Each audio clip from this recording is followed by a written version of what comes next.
त्यांना माहिती आहे ते जिंकू शकत नाहीत आणि मग असा कोणाला तरी पुढे करायचं, रामदास कदमला पुढे करायचं, रामदास कदमने असं बोलायचं आणि मूळ विषयापासून लक्ष दुर्लक्षित करायचं. शिशुपालाचे 100 अपराध आता झालेले आहेत. या अधिवेशनामध्ये हे जे काही सगळे पुरावे आमच्याकडे आलेले आहेत, मागच्या अधिवेशनात मुख्यमंत्र्यांनी त्यांना वाचवलेलं आहे. आमचा मुख्यमंत्र्यांवरच आरोप आहे की असे शिशुपाल तुम्ही का वाचवताय, अशी तुमची काय मजबुरी आहे की ज्याच्यासाठी तुम्ही ह्या लोकांना वाचवताय.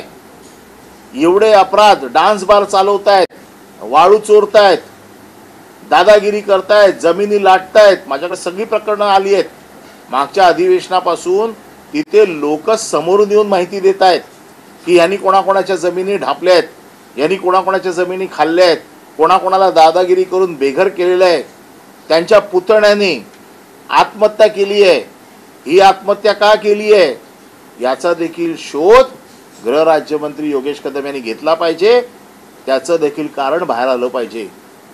घरातले लोक आत्महत्या करतायत, कशासाठी करतायत, काय त्याचं कारण आहे, त्याच्या मुळाशी जा, त्याची चौकशी करा की हे काय घडलंय, की सगळे दारू पिऊन तिकडे जो काय धुमाकूळ चालू आहे खेडमध्ये, याची सगळी वाच्यता येणाऱ्या अधिवेशनात होईल.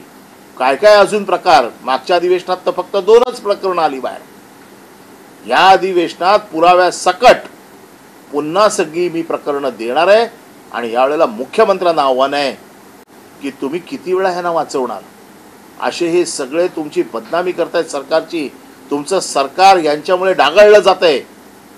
मुख्यमंत्र्यांनी तरी स्वतःची प्रतिमा स्वच्छ ठेवण्यासाठी अशा मंत्र्यांना हाकलून दिलं पाहिजे आणि हे जे असे नासके आंबे आहेत मंत्रिमंडळातले ते काढले पाहिजेत.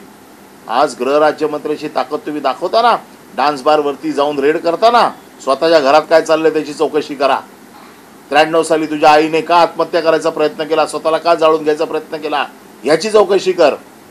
आणि माझं आव्हान आहे, नार्को टेस्ट ही झालीच पाहिजे. या नार्को टेस्टमध्ये बाळासाहेबांचे ठसे कोणी घेतले, का घेतले, कशासाठी घेतले, याची देखील चौकशी झाली पाहिजे. पण त्याचबरोबर 1993 साली ज्योती रामदास कदम यांनी आत्महत्या का करायचा प्रयत्न केला, स्वतःला का जाळून घ्यायचा प्रयत्न केला, जाळलं. आजही तिकडे खेडमध्ये साक्षीदार आहेत घटनेचे. वेळ पडली तर त्यांना देखील मी समोर आणू शकतो. खूप साक्षीदार आहेत आजही जे समोरून सांगतात की त्या घटनेचे आम्ही साक्षीदार आहोत. आणि म्हणून आपलं ठेवायचं झाकून आणि दुसऱ्याच्या घरात बघायचं वाकून ही प्रवृत्ती बंद करा. कारण कसं आहे की शक्यतो कोणाच्या घरात जाणं हे आमच्या संस्कृतीला पटत नाही. परंतु बाळासाहेबांसारख्या दैवताच्या मृत्यूबद्दल तुम्ही शंका व्यक्त करताय. आज डॉक्टरांची पॅनल्स तिथे होती, सगळे मुंबईतले तज्ज्ञ डॉक्टर तिकडे हजर होते.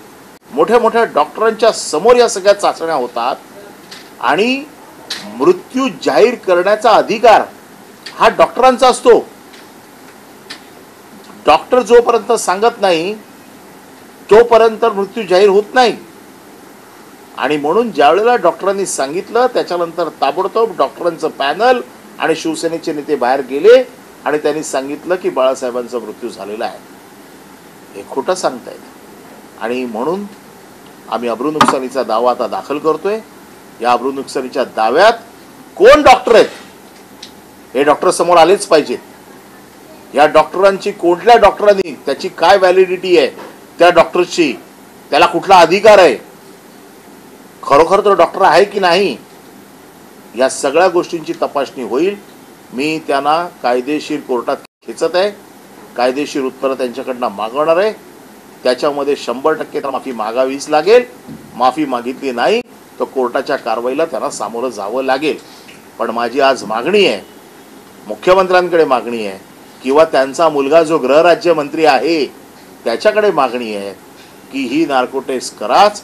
पण या नार्को टेस्टमध्ये माझ्या स्वतःच्या आईला का जाळलं किंवा तिने स्वतः का जाळून घेतलं याची देखील नार्को टेस्ट झाली पाहिजे. त्याच्या बाबतीत देखील लोकांच्या मनात शंका आहेत, त्या शंका दूर झाल्या पाहिजेत. या संदर्भात ते म्हणतात की मला जाहीर करायला लागले की बाळासाहेबांचा